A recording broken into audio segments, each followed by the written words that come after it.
പ്രിയ പാസ്റ്ററുമായിട്ട് സ്നേഹബന്ധത്തിൽ ഇപ്പോഴും, അതും വളരെ റയറാ. സ്ഥലം മാറിപ്പോകുന്ന പാസ്റ്ററുമായിട്ടൊക്കെ സ്നേഹബന്ധം സൂക്ഷിക്കുന്നതും വളരെ അപൂർവമായി ഇന്നത്തെ കാലത്ത്. എന്നാൽ ഞങ്ങള് അന്നത്തെ സ്നേഹം ഇന്നും സൂക്ഷിപ്പാൻ ദൈവം അവസരം തന്നു. വല്ലപ്പോഴൊക്കെ വിളിക്കുള്ളൂ, വർഷത്തിൽ 2 പ്രാവശ്യം വിളിക്കുള്ളൂ. അത് പക്ഷെ 1.5-2 മണിക്കൂറൊക്കെ നീണ്ടു നിൽക്കും. അപ്പൊ അതിനുള്ള സാവകാശം ഉണ്ടെങ്കിലേ വിളിക്കാറുള്ളൂ എന്ന് മാത്രമെങ്കിലും ദൈവസ്നേഹത്തിലായിരിക്കാൻ ദൈവമായ കർത്താവ് നൽകിയ അവസരത്തിനായി തിരുനാമത്തെ വാഴ്ത്തുന്നു. എൻ്റെ ഒരു ഒബ്സർവേഷനില് ഞാൻ മനസ്സിലാക്കിയ ഒരു കാര്യം, നമ്മൾ സുവിശേഷത്തിൽ വായിക്കുന്ന പോലെ നമ്മുടെ കർത്താവായ യേശു ക്രിസ്തു നസറേത്തിൽ നിന്ന് യഹൂദിയിൽ ചെന്ന് യോർദാനിൽ യോഹന്നാൻ സ്നാപകന്റെ കൈക്ക് സ്നാനമേറ്റ് മടങ്ങി വന്നു 30-ാമത്തെ വയസ്സിൽ. എന്നാൽ തന്റെ സ്വന്തം ദേശത്ത് ചെന്നിടത്തെല്ലാം സ്വീകരണം കിട്ടി. പക്ഷെ സ്വന്തം ദേശത്ത് മാത്രം, ഈവൻ ഇൻക്ലൂഡിങ് വീട്ടുകാർ പോലും, താൻ വളർന്ന ആ ദേശത്ത് നസറേത്തിലുള്ള ആളുകളും വീട്ടുകാരും കർത്താവ് പറഞ്ഞതൊന്നും കാര്യമാക്കിയില്ല. നമ്മൾ അങ്ങനെ വായിക്കുന്ന സുവിശേഷത്തില് എൻ്റെ ഒരു ഒബ്സർവേഷനിൽ ഞാൻ മനസ്സിലാക്കിയ ഒരു കാര്യം, സഭയിലെ ലോക്കൽ പാസ്റ്റർമാരിനി എന്നാ മെസ്സേജ് പറഞ്ഞെന്ന് പറഞ്ഞാലും വിശ്വാസിക്കോ ഞങ്ങളുടെ പാസ്റ്റർ അല്ലേ, ഞങ്ങളുടെ പാസ്റ്റർ പറഞ്ഞ എന്തുമാത്രം പറയും ഞങ്ങൾക്കറിയാം എന്ന് പറഞ്ഞ് യാതൊരു സീരിയസ്നെസ്സും കൊടുക്കാത്ത ഒരു രീതി കണ്ടിട്ടുണ്ട്. ഇനി ഗസ്റ്റ് പാസ്റ്ററെ കുറിച്ച് പറഞ്ഞാലോ, അപ്പോസ്തലനായ പൗലോസ് തന്റെ മിഷണറി യാത്രയില് ഏതൻസിൽ കൂടി കടന്നുപോയി ഒരു പ്രാവശ്യം. ഏതൻസ് എന്ന് പറയുന്നത് നിങ്ങൾക്കറിയാം, അന്നത്തെ ഏറ്റവും സാംസ്കാരിക തലസ്ഥാനമാണ്. അവിടെയുള്ള ആളുകൾ വലിയ ജ്ഞാനികളും തത്വശാസ്ത്രത്തിലൊക്കെ വലിയ അഗ്രഗണ്യരാണ്. അങ്ങനെ പൗലോസ് അപ്പോസ്തലൻ അതിലെ പാസ് ചെയ്ത് പോയപ്പോൾ അവര് പിടിച്ച് അവരുടെ പുൾപിറ്റില് കൊണ്ടുപോയി നിർത്തി. അവിടെ നമ്മൾ വായിക്കുന്നുണ്ട്, ഇതുവരെ ഞങ്ങൾ കേട്ടിട്ടില്ലാത്ത എന്തെങ്കിലും ഒരു പുതുമ കേൾക്കുമോ എന്ന് അറിയാൻ വേണ്ടിയിട്ട് അവരെ അപ്പോസ്തലനായ പൗലോസിനെ കയറ്റി നിർത്തി പ്രസംഗിപ്പിച്ചു എന്ന് നമ്മൾ വായിക്കുന്നത്. അതുപോലെ ലോക്കൽ പാസ്റ്റർമാർ എന്ത് പറഞ്ഞാലോ ഞങ്ങളുടെ പാസ്റ്റർ അല്ലേ, ഗസ്റ്റ് പാസ്റ്റർമാരാ വരുന്നെങ്കിൽ ഇതുവരെ ഞങ്ങൾ കേട്ടിട്ടില്ലാത്ത എന്തെങ്കിലും ഒരു പുതിയത് പറയുന്നുണ്ടോ എന്ന് ഒബ്സർവ് ചെയ്തിരിക്കുന്ന ഒരു അങ്ങനെ ഒരു നിലവാരത്തിലേക്ക് നമ്മൾ വന്നെത്തി നിൽക്കുന്നു. പ്രസംഗത്തിന് എന്തുമാത്രം നമ്മളെ രൂപാന്തരപ്പെടുത്തുവാൻ കഴിയും എന്നൊക്കെ ഉള്ള ആ ക്രോസ് ലൈനൊക്കെ കഴിഞ്ഞിരിക്കുന്നു എന്ന് ഞാൻ ഭയപ്പെടാറുണ്ട് പലപ്പോഴും. എന്നോട് ഇങ്ങനെ ഒരു മീറ്റിങ്ങിനെ കുറിച്ച് പറഞ്ഞപ്പോൾ തന്നെ ഞാനിങ്ങനെ വളരെ അപൂർവമായിട്ട് ലഭിക്കുന്ന അവസരങ്ങളിൽ ബൈബിൾ സ്റ്റഡി ആണെങ്കിലും പ്രസംഗിക്കാനാണെങ്കിലും ആദ്യം തന്നെ പ്രാർത്ഥിച്ച് ദൈവം ഒരു ദൂത് അല്ലെങ്കിൽ ഒരു മെസ്സേജ് എനിക്ക് തന്നു കഴിഞ്ഞാലാണ് എസ് പറയാറുള്ളൂ. അപ്പോൾ ഈ ബൈബിൾ സ്റ്റഡിയെ കുറിച്ച് ആവശ്യപ്പെട്ടപ്പോൾ ഞാൻ ആ ദിവസങ്ങളിൽ പ്രാർത്ഥിച്ചു. ദൈവം എനിക്ക് തന്ന ഒരു തീമാണ് ഇവിടെ പ്രസന്റ് ചെയ്തത്, ഓൾറെഡി പബ്ലിഷ് ചെയ്തത്. ലൂക്കോസ് സുവിശേഷം 12-ാം അധ്യായം അതിന്റെ 54 വാക്യങ്ങൾ ഇവിടെ വായിച്ചു. മത്തായിയുടെ സുവിശേഷം 16-ാം അധ്യായം 1 മുതലുള്ള വാക്യങ്ങൾ. മത്തായിയുടെ ഈ ലൂക്കോസ് സുവിശേഷം 12-ാം അധ്യായം എനിക്ക് തന്നെ ഞാൻ ഏറ്റവും കൂടുതൽ പ്രാവശ്യം വായിച്ച ഒരു അധ്യായമാണ്. ഒരു പ്രാവശ്യം ഞാൻ ഇവിടെ വിസിറ്റിങ്ങിന് ചില വർഷങ്ങൾക്ക് മുമ്പ് വന്ന സമയത്ത് ഒരു 3 വീക്സ് എന്ന് ഞാൻ ഈ ലൂക്കോസ് സുവിശേഷം 12-ാം അധ്യായം എടുത്ത് വായിക്കുകയായിരുന്നു. എന്തോ ഒരു പ്രാവശ്യം ഇത് വായിച്ചപ്പോൾ എനിക്ക് വളരെ അട്രാക്ഷൻ തോന്നി. അങ്ങനെ കൂടുതൽ ഒത്തിരി പ്രാവശ്യം അത് വായിച്ചു. ലൂക്കോസ് സുവിശേഷം 12-ാം അധ്യായത്തിലാണ് നമ്മൾ വായിക്കുന്നത്, do not fear, do not worry, be ready. അതെന്നെ ഒത്തിരി ചിന്തിപ്പിക്കാൻ തക്കവണ്ണം ഇടയായി. ശരിക്കും നമുക്ക് വേണ്ടതെല്ലാം അതിൻ്റെ അകത്ത് ഈ ഒരു അധ്യായത്തില്. ഡു നോട്ട് ഫിയർ, ഒന്നിനെ കുറിച്ച് നിങ്ങൾ ഭയപ്പെടരുത്. ഡു നോട്ട് വറി, ഒന്നിനെ കുറിച്ച് നിങ്ങൾ വിചാരപ്പെടരുത്. Be ready. അത് മാത്രമല്ല, ഈ അധ്യായം നമ്മൾ വായിക്കുമ്പോൾ പല ഗ്രൂപ്പുകളും നമുക്ക് കാണാം. ഒരു വലിയ പുരുഷാരം കർത്താവിനെ എപ്പോഴും പിൻപറ്റുന്നു. അതിൻ്റെ അകത്ത് എപ്പോഴും ഒബ്സർവ് ചെയ്യാൻ വേണ്ടിയിട്ട് ശാസ്ത്രിമാരുണ്ട്, പരീശന്മാരുണ്ട്, അതുകൂടാതെ ശിഷ്യന്മാർ. ഇവിടെ മാറി മാറി കർത്താവ് അഡ്രസ് ചെയ്യുന്നു. ചില കാര്യങ്ങൾ ശിഷ്യന്മാരോട് പറയുന്നു, ചില കാര്യങ്ങൾ പുരുഷാരത്തോട് പറയുന്നു, ചില കാര്യങ്ങൾ നമ്മൾ ശാസ്ത്രിമാരും പരീശന്മാരോടും പറയുന്നു. അതൊക്കെ എനിക്ക് വലിയ ഇൻട്രസ്റ്റിംഗ് ആയിട്ട് തോന്നി. അപ്പോൾ ശിഷ്യന്മാരോട് പറഞ്ഞ കാര്യങ്ങളുണ്ട്. ശിഷ്യന്മാരോട് പറഞ്ഞ കാര്യങ്ങളാണ്, നിങ്ങൾ ഒന്നിനെ കുറിച്ചും ഭയപ്പെടേണ്ട, ആരെയും ഭയപ്പെടേണ്ട, ദൈവത്തെ മാത്രം ഭയപ്പെട്ടാൽ മതി. ഞാൻ സാധാരണ പറയാറുണ്ട്, ദൈവത്തെ ഭയമുള്ളവൻ ഈ ലോകത്ത് മറ്റൊന്നിനെയും മറ്റാരെയും ഭയമില്ല. ദൈവത്തെ ഭയപ്പെടാത്തവന് സകലത്തെയും പേടിക്കണം. അതുപോലെ കർത്താവ് പറഞ്ഞു, ഒന്നിനെ കുറിച്ച് നിങ്ങൾ വിചാരപ്പെടരുത്. പിന്നെ പറഞ്ഞ, നിങ്ങളുടെ ഭാഗത്തു നിന്ന് നിങ്ങൾ ചെയ്യേണ്ടത്, നിങ്ങൾ ഏത് സമയത്തും റെഡി ആയിരിക്കണം, ഒരുങ്ങിയിരിക്കണം. ഞാൻ ഇന്ന് സംസാരിക്കാൻ പോകുന്ന എൻ്റെ ടോപ്പിക്ക് എനിക്ക് തോന്നുന്ന എൻ്റെ പ്രസംഗത്തിൻ്റെ തീം സോങ് പോലെയാണ് ആ സോങ് സെലക്ട് ചെയ്ത് പാടിയത്. മനഃപൂർവ്വമാണെന്ന് ഞാൻ വിശ്വസിക്കുന്നു. പലപ്പോഴും എനിക്ക് ലെസ്ലി പാസ്റ്ററിനോട് അസൂയ തോന്നിയിട്ടുള്ള ഒരു കാര്യം, പ്രസംഗിക്കുന്ന പോലെ തന്നെ പാടാനും തനിക്കറിയാം. എന്നോടാണ് ഈ വീട്ടിൽ നിന്ന് പറഞ്ഞിട്ടുണ്ട്, പാട്ട് മാത്രം പാടരുതെന്ന്. അതിനുവേണ്ടി ഇനി വേറൊരു ജന്മം. പലപ്പോഴും ഞാൻ വിചാരിക്കും പ്രസംഗത്തോട് ചേർത്ത് ഇതിന് ചേർന്ന ഒരു പാട്ടൊക്കെ എൻ്റെ മനസ്സിൽ വരും, അതൊന്ന് പാടിയാലോ. പക്ഷെ പാടരുത് എന്ന് മാത്രമാണ് എനിക്ക് കർശന നിർദ്ദേശമുള്ളൂ. അപ്പൊ പാടാനും പ്രസംഗിക്കാനും ഒക്കെയുള്ള എല്ലാ താലന്തുകളും ദൈവം നൽകുന്നത് എത്ര അനുഗ്രഹമാണ്. ഇനി ആ പാട്ടിനായിട്ട് നന്ദിയോടെ തിരുനാമത്തെ വാഴ്ത്തുന്നു. ഇവിടെ നമ്മൾ വായിച്ച ആ ഒരു കാര്യം, പിന്നെ അവൻ പുരുഷാരത്തോട് പറഞ്ഞത്, പടിഞ്ഞാറ് നിന്ന് മേഘം പൊങ്ങുന്നു കാണുമ്പോൾ പെരുമഴ വരുന്നുവെന്ന് നിങ്ങൾ ഉടനെ പറയുന്നു. അങ്ങനെ സംഭവിക്കുകയും ചെയ്യുന്നു. തെക്കൻ കാറ്റ് ഊതുന്നത് കണ്ടാലോ അത്യുഷ്ണം ഉണ്ടാകുമെന്ന് പറയുന്നു, അത് സംഭവിക്കുകയും ചെയ്യുന്നു. പടിഞ്ഞാറ് മെഡിറ്ററേനിയൻ കടലിൽ നിന്ന് ഒരു മേഘം പൊങ്ങുന്നത് കണ്ടാൽ മഴ ഉറപ്പാണെന്ന് അവർക്കറിയാം. അതാ നമ്മൾ വായിക്കുന്നത്. ഏലിയാവിന് അത്രയും കണ്ടാൽ മതിയായിരുന്നു. ഒരു കൈപ്പത്തിയോളം മേഘം മെഡിറ്ററേനിയൻ കടലിൽ നിന്ന് പൊങ്ങുന്നത് കണ്ടാൽ മാത്രം മതിയായിരുന്നു. കൃത്യമായിട്ട് അത് സംഭവിക്കും, പെരുമഴ പെയ്യും.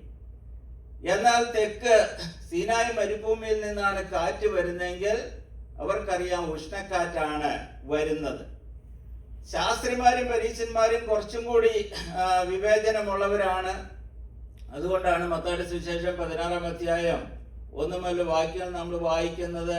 സന്ധ്യാസമയത്ത് ആകാശം ചുമന്ന് കണ്ടാൽ അവർ പറയും നല്ല തെളിവാണ്. എന്നാൽ രാവിലെ ആകാശം ചുമന്ന് കലങ്ങി കണ്ടാൽ അവർ പറയും ഇന്ന് മഴ പെയ്യും. അതുപോലെ തന്നെ സംഭവിക്കും.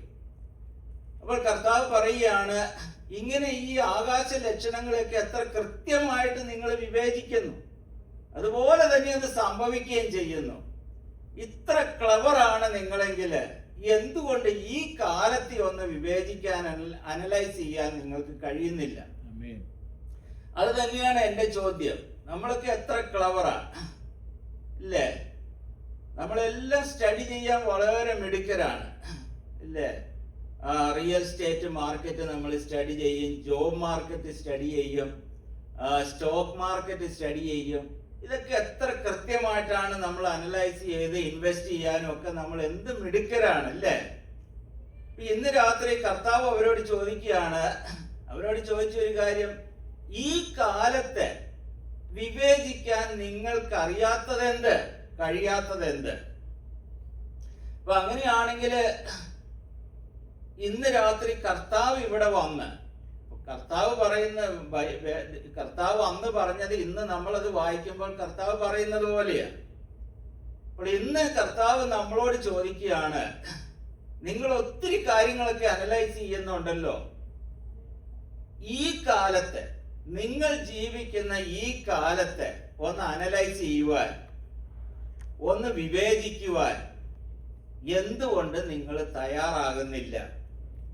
അപ്പൊ ഈ ഒരു ചോദ്യമാണ് നിങ്ങളുടെ മുമ്പിൽ വെപ്പാൻ ദൈവത്തിന്റെ ആത്മാവ് എന്റെ ഹൃദയത്തിൽ പ്രകാശിപ്പിച്ചത്.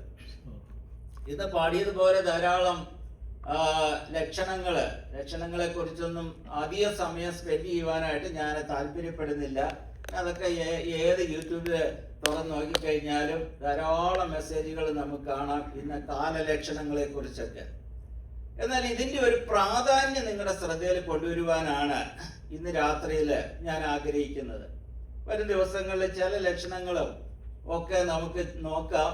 ഒടുവിൽ ഇതൊരു പോസിറ്റീവ് മെസ്സേജ്, പോസിറ്റീവായിട്ട് ഇത് തീരുമെന്ന് ദൈവാത്മാവ് എനിക്ക് തന്ന ഒരു നിയോഗമുണ്ട്.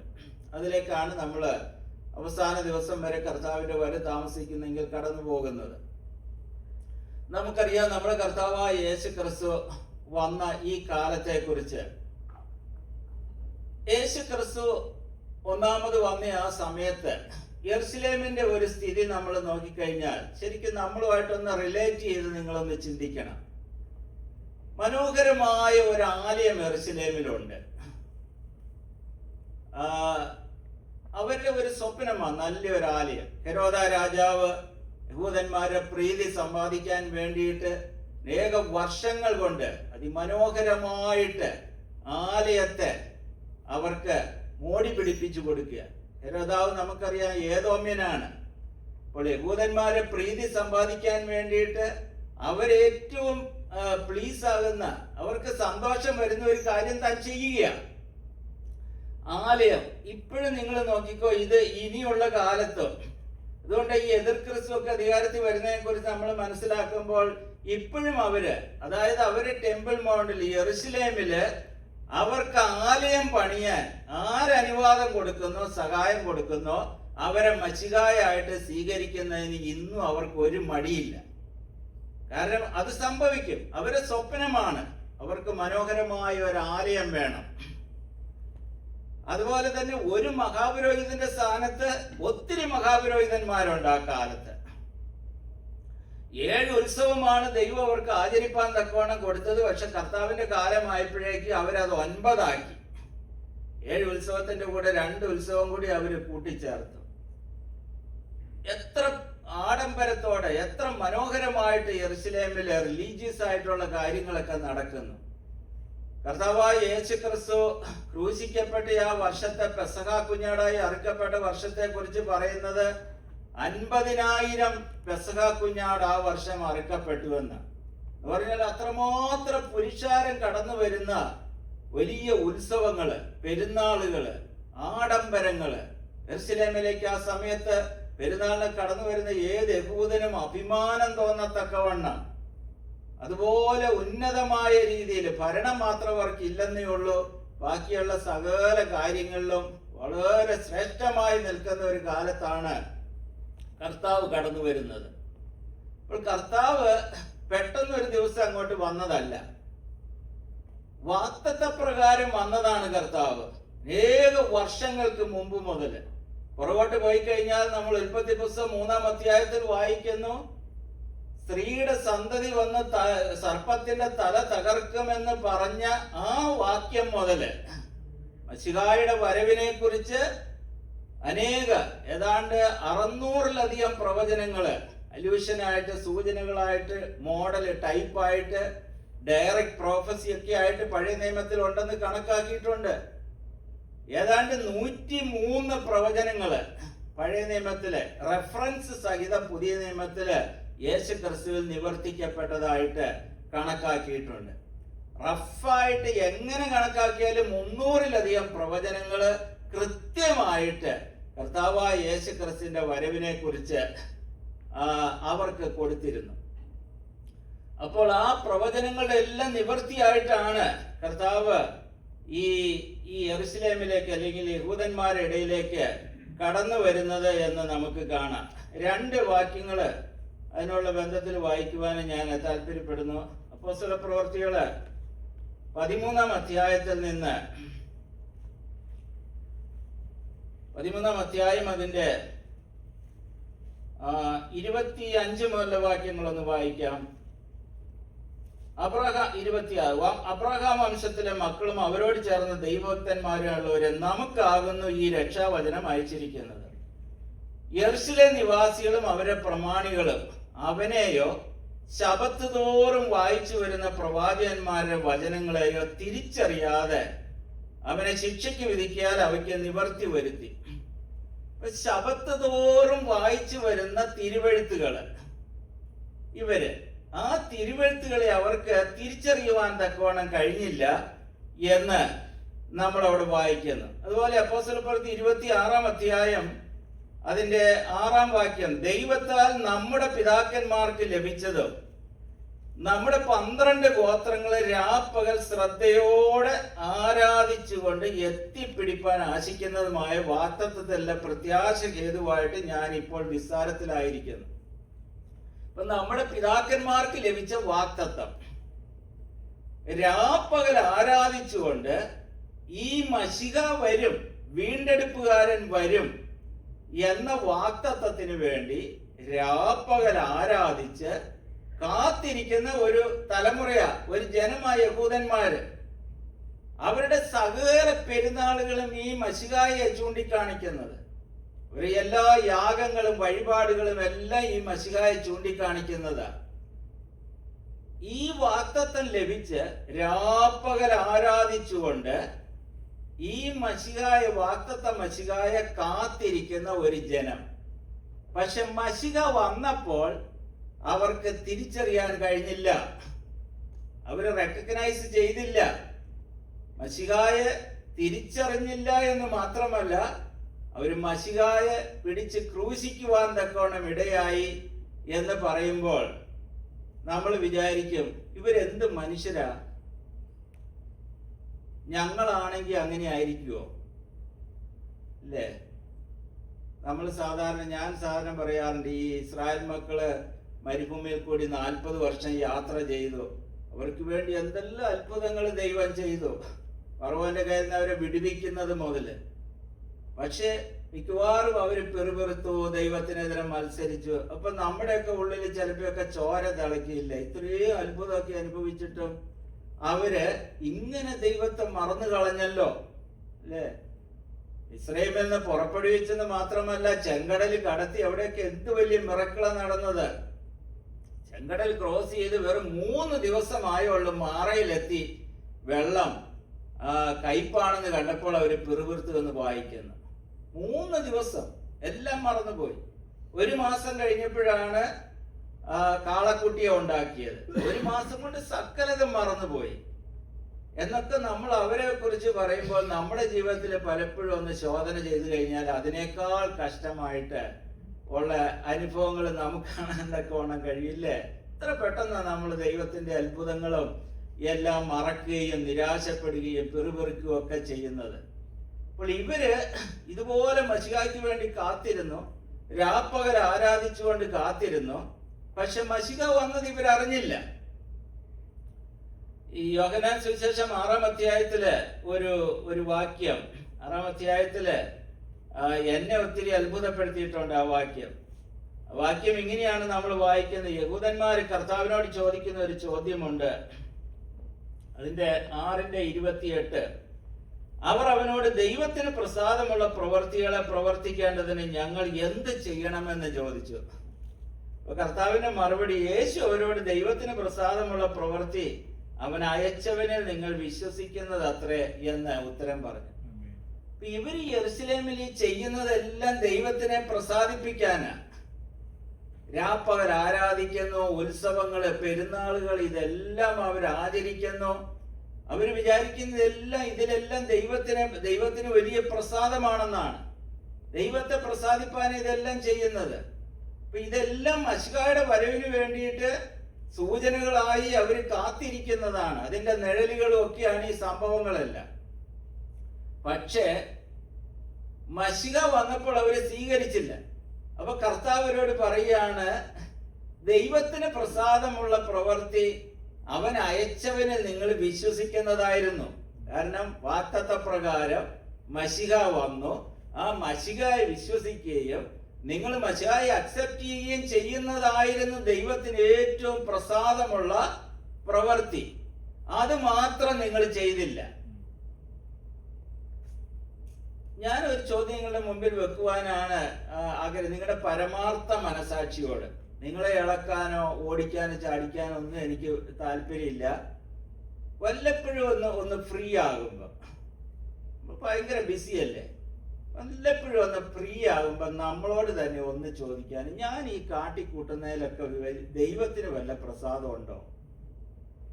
ഞാൻ ഒരിക്കലും ഒരു സ്റ്റോറി കേട്ടിട്ടുണ്ട്, വായിച്ചിട്ടുണ്ട്, എൻ്റെ മൈൻഡിൽ അത് എപ്പോഴും ഉണ്ട്.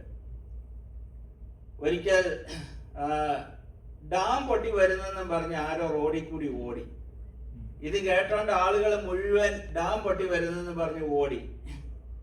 അവസാനം ഓടി അവസാനം ഒരു ഇഞ്ച് പോലും ഓടാൻ പറ്റാതെ വന്ന് ക്ഷീണിച്ച് പ്രായമായ ഒരു മനുഷ്യൻ ഒരു കലിങ്കിൽ ഇരുന്നിട്ട് അദ്ദേഹം ഏത് ഡാമിന്റെ കാര്യം പറയുന്നത്?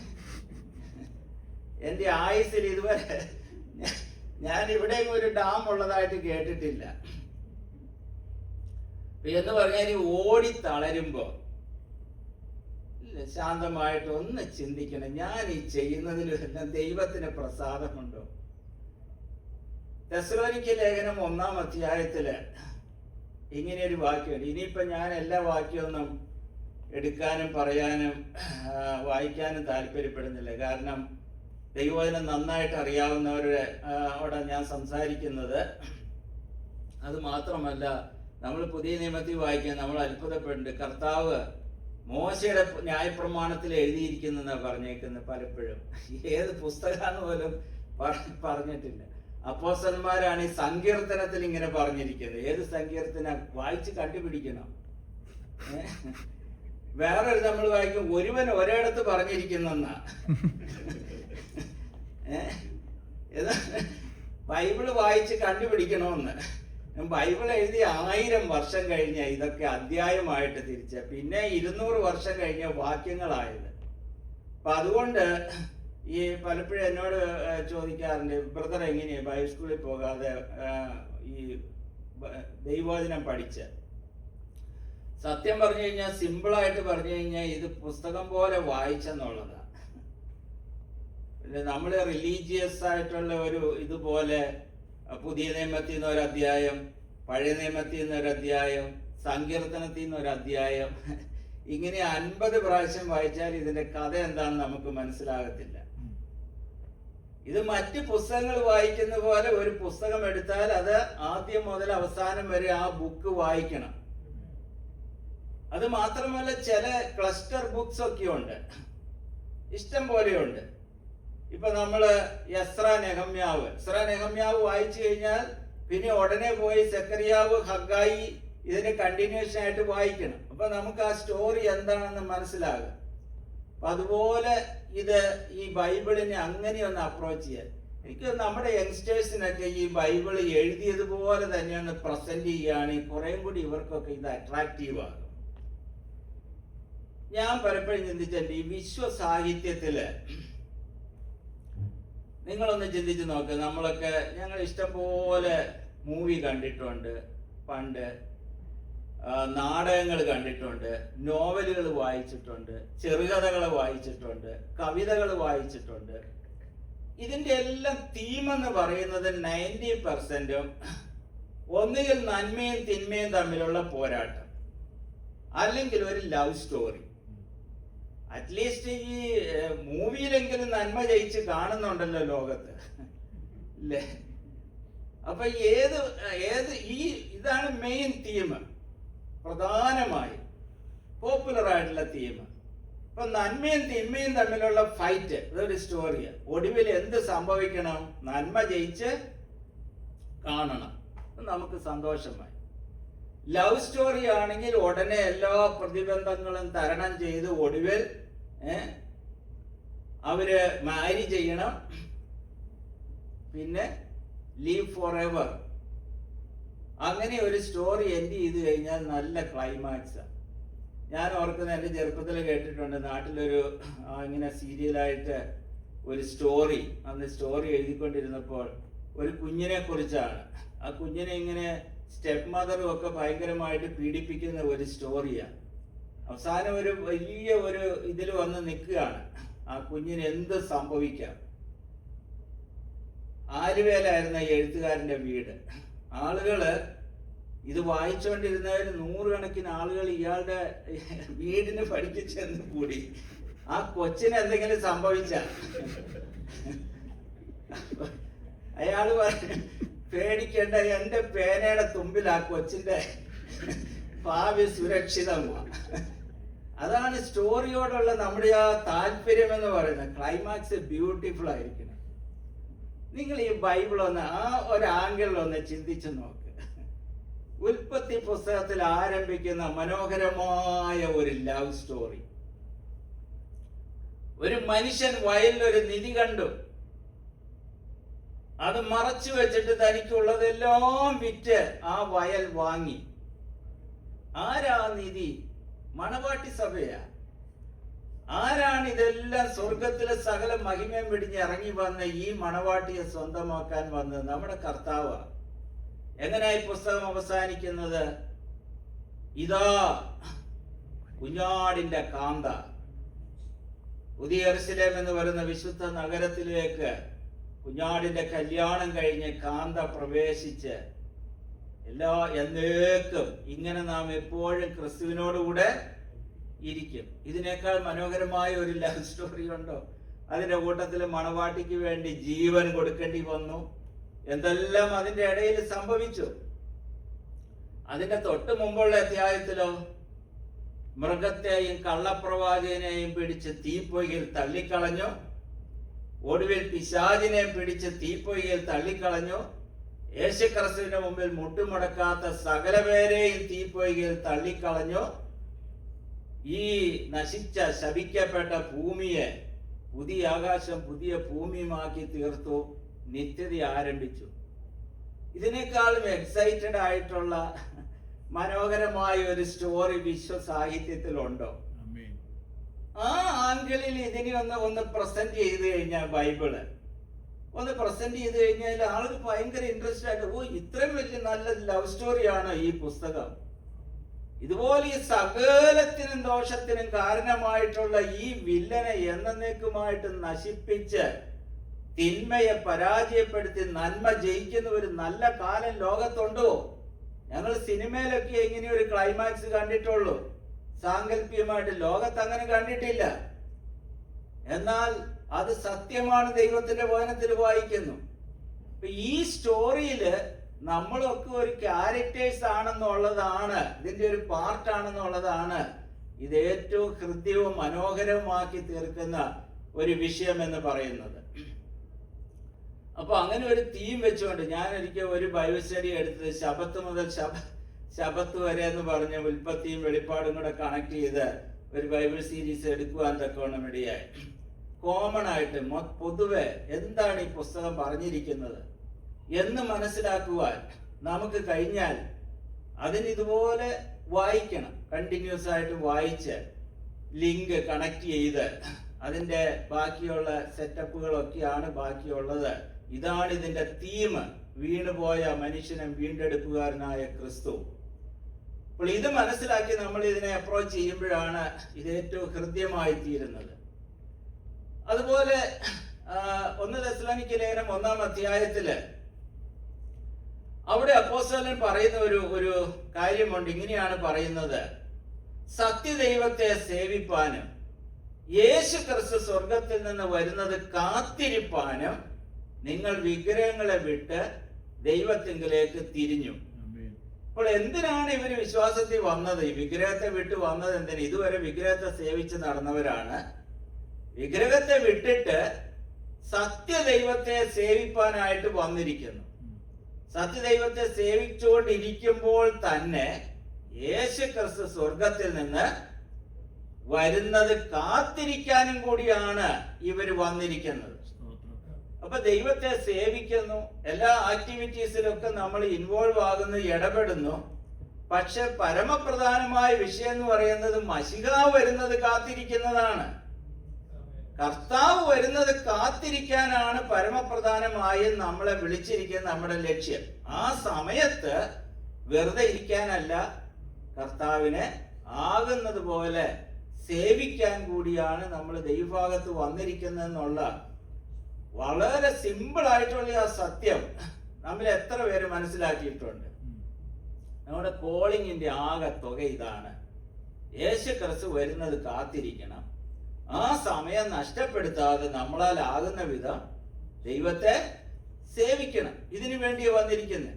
അപ്പൊ ഇതിന്റെ ബന്ധപ്പാടില് ഈ ആക്ടിവിറ്റീസിന്റെ ഇടയില് മെയിൻ ആയിട്ടുള്ള നമ്മുടെ ഫോക്കസ് നഷ്ടപ്പെട്ടു പോയി കഴിഞ്ഞാൽ എന്ത് പ്രയോജനം അല്ലേ? ഞാനൊരു നടുക്കത്തോടെ ഓർക്കുന്ന ഒരു വിഷയമാണ്. എനിക്കറിയത്തില്ല, അതിന്റെ എന്നോട് ദൈവാത്മാവ് കൃത്യമായി ഇടപെട്ടതുപോലെ നിങ്ങളോടൊക്കെ ദൈവം ഒന്ന് ഇന്ന് രാത്രിയില് നിങ്ങളുടെ പരമാർത്ഥ മനസാക്ഷിയെ ഒന്ന് ഉണർത്തിയിരുന്നെങ്കിൽ.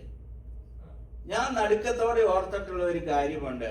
നമ്മുടെ കർത്താവായ യേശുക്രിസ്തുവിന്റെ ഒന്നാമത്തെ വരവെങ്കിൽ വരും സമയത്ത് അന്ന് ജീവിച്ചിരുന്ന ഈ യെരുശലേമിലെ യഹൂദന്മാര്, മഹാപുരോഹിതന്മാര്, ശാസ്ത്രിമാര്, അവരാരെങ്കിലും സ്വപ്നത്തിൽ പോലും ഓർത്തിരുന്നോ അവര് ട്രാക്കിന് വെളിയിലാണ്? കറക്റ്റ് ഡോക്ടറിൻ, ചെയ്യുന്നതെല്ലാം എക്സാക്ട്ലി പ്രമാണപ്രകാരം. അതുകൊണ്ടല്ലേ കർത്താവ് പുരുഷാരത്തോട് പറഞ്ഞത്, ഇവര് പറയുന്നത് പോലെ നിങ്ങൾ ചെയ്യണം. കാരണം ഇവർ പറയുന്നതെല്ലാം സത്യമാണ്. പക്ഷെ അവര് ചെയ്യുന്നത് പോലെ, അവര് ജീവിക്കുന്ന പോലെ നിങ്ങൾ ജീവിക്കരുത്. Perfect ഡോക്ടറിനാ, correct ഡോക്ടറിനാ.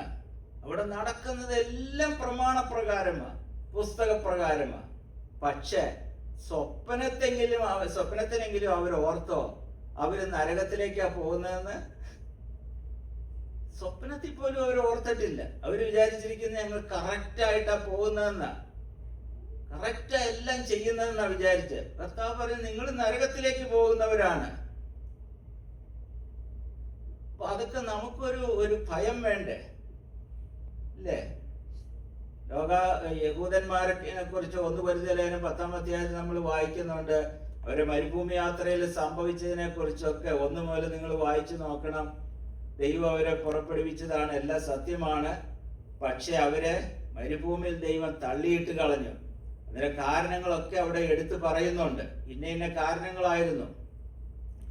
ഞാൻ എപ്പോഴും ഭയപ്പെടുന്ന ഒരു കാര്യം എന്നാന്നറിയാം, 1 വർഷം പിടിച്ചു നിന്നവരുണ്ട്, മാറയിൽ പിടിച്ചു നിന്നവരുണ്ട്, കാളക്കുട്ടിയെ ഉണ്ടാക്കുന്നതിൽ പിടിച്ചു നിന്നവരുണ്ട്, 10 വർഷം പിടിച്ചു നിന്നവരുണ്ട്, കാദേശ് ബർനെ പിടിച്ചു നിന്നവരുണ്ട്. അതുപോലെ ഓരോ ഘട്ടത്തിലും പിടിച്ചു നിന്നവരുണ്ട്. പക്ഷെ 39 വർഷമായപ്പോഴേക്കും 2 പേര് മാത്രമേ പിടിച്ചു നിന്നുള്ളൂ. എബ്രായലേഖനം നമ്മൾ വായിക്കുന്നുണ്ട്, അവര് വിശ്വാസത്താൽ അവർക്ക് പ്രവേശിപ്പാൻ കഴിഞ്ഞില്ല. വാണിംഗ് ആണ്. അതുപോലെ ഒരു സദ്വർത്തമാനം കേട്ടവരാ നമ്മളും. ഭയപ്പെടണം നിങ്ങള്. ഒരു ലേഖനത്തിൽ വായിക്കുന്നത്, ലോകാവസാനം വന്നെത്തിയിരിക്കുന്ന നമുക്ക് ബുദ്ധി ഉപദേശത്തിനായിട്ട് ഇത് എഴുതിയിരിക്കുന്നു എന്നാണ് അവിടെ വായിക്കുന്നത്. ലൂക്കോസ് സുവിശേഷം 19-ാം അധ്യായം അതിന്റെ 41 മുതൽ വാക്യങ്ങൾ. അവൻ നഗരത്തിനെ സമീപിച്ചപ്പോൾ അതിനെ കണ്ട് അതിനെക്കുറിച്ച് കരഞ്ഞു. ഈ നാളിൽ നിന്റെ സമാധാനത്തിനുള്ളത് നീയും അറിഞ്ഞുവെങ്കിൽ കൊള്ളായിരുന്നു. ഇപ്പോഴോ നിന്റെ കണ്ണിന് മറഞ്ഞിരിക്കുന്നു. നിന്റെ സന്ദർശനകാലം നീ അറിയാഞ്ഞതുകൊണ്ട് നിന്റെ ശത്രുക്കൾ നിനക്ക് ചുറ്റും വാട കോരി നിന്നെ വളഞ്ഞ് 4 പുറത്തും ഞെരുക്കി, നിന്റെ മക്കളെ നിലത്ത് തള്ളിയിട്ട് നിങ്ങൾ കല്ലിന്മേൽ കല്ല് ശേഷിപ്പിക്കാതിരിക്കുന്ന കാലം വരും. നമുക്കറിയാം, എന്റെ ബാക്ക്ഗ്രൗണ്ട് ഒക്കെ അറിയാലോ. സെക്കറിയാ പ്രവചനം 9-ാം അധ്യായത്തിൽ 400 വർഷം മുമ്പ് പ്രവചിച്ച അനുസരിച്ച് സിയോൻ പുത്രിയെ ഘോഷിച്ച് ആനന്ദിക്കുക. നിന്റെ രാജാവ് ഇതാ സൗമ്യതയും താഴ്മയുമുള്ളവനായി കഴുതപ്പുറത്ത്, പെൺ കഴുതയുടെ കുട്ടിയുടെ പുറത്ത് കയറി വരുന്നു. ഈ പ്രവചനത്തിന്റെ നിവർത്തിയായിട്ട് അവരുടെ രാജാവ്, ഒരു സപ്പോസം പറഞ്ഞ് രാപ്പകൽ ആരാധിച്ച് കാത്തിരിക്കുന്ന അവരുടെ രാജാവ് യെരുശലേമിലേക്ക് ചെല്ലുകയാണ്. ഇവിടെ പറയുന്ന നിന്റെ സന്ദർശനകാലം നീ തിരിച്ചറിയാതെ പോയല്ലോ. ബൈബിളിലെ എല്ലാ കാര്യങ്ങളും നിങ്ങൾക്ക് അറിയാമായിരുന്നല്ലോ. കിഴക്ക് നിന്ന് വിദ്വാൻമാർ ഒരു നക്ഷത്രം കണ്ട് യെരുശലേമിലേക്ക് തിരക്കി വന്നല്ലോ. അവർക്ക് ആലോചന പറഞ്ഞു കൊടുത്തല്ലോ, എവിടെയാ മശിഹ ജനിക്കുന്നത്? ബേത്ലഹേമിലാ ജനിക്കുന്നത്. അത്ര കൃത്യമായി നിങ്ങൾക്ക് വചനം അറിയാമായിരുന്നല്ലോ. എന്നിട്ടും എന്തുകൊണ്ട് നിങ്ങളുടെ സന്ദർശനകാലം നിങ്ങൾക്ക് തിരിച്ചറിയുവാൻ കഴിയാതെ പോയി? അപ്പോൾ ഒരു വലിയ ഒരു പരാജയമാണ് നമുക്ക് അവിടെ കാണുവാൻ തക്കവണ്ണം കഴിയുന്നത്. ഞാൻ ഇന്ന് രാത്രി ദൈവാത്മാവിൽ പറയട്ടെ, നമ്മളെല്ലാം ചെയ്യുന്നു, എല്ലാം നല്ല കാര്യമാണ്. പക്ഷേ എത്ര സമയമുണ്ട് ഈ കർത്താവിൻ്റെ നമ്മൾ പറയുന്ന പഠിപ്പിക്കുന്ന അനുസരിച്ച് മധ്യാകാശ വരവെന്ന് പറയുന്നത്? കണ്ണ് ചിമ്മുന്നതിനിടയിൽ സംഭവിക്കുന്ന കാര്യമല്ലേ. ഞാൻ സാധാരണ പറയാറില്ല ലാസ്റ്റ് ഫ്ലൈറ്റ് എന്ന്. ഞങ്ങളുടെ എക്സ്പീരിയൻസ് തന്നെ ഈ ഗൾഫ് വാർ നടക്കുന്ന സമയത്ത് ഞാനത് പല പ്രാവശ്യം പറഞ്ഞിട്ടുള്ളതാ എൻ്റെ മെസ്സേജുകളിൽ. ഗൾഫ് വാർ നടക്കുന്ന സമയത്ത് ലാസ്റ്റ് ഫ്ലൈറ്റിന് റിയാദിൽ നിന്ന് പോയ ആളാണ് ഞാൻ പോയി ഫ്ലൈറ്റ് പിന്നെ എയർപോർട്ട് അടച്ചു, പിന്നെ ഒരു ഫ്ലൈറ്റും പോയിട്ടില്ല.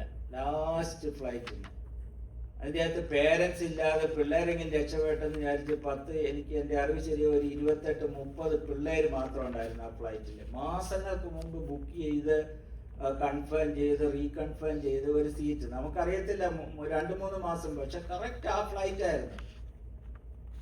ഞാൻ നാട്ടിൽ ചെന്ന് ഇറങ്ങിയ സമയത്ത് ഞാൻ നാട്ടിൽ ചെന്നപ്പോൾ എല്ലാവരും പറഞ്ഞു എങ്ങനെയുണ്ട് അവിടുത്തെ സ്ഥിതികളൊക്കെ. ഞാൻ പറഞ്ഞു അവിടെ എല്ലാം അണ്ടർ കൺട്രോളിലാന്നൊക്കെ പറഞ്ഞു.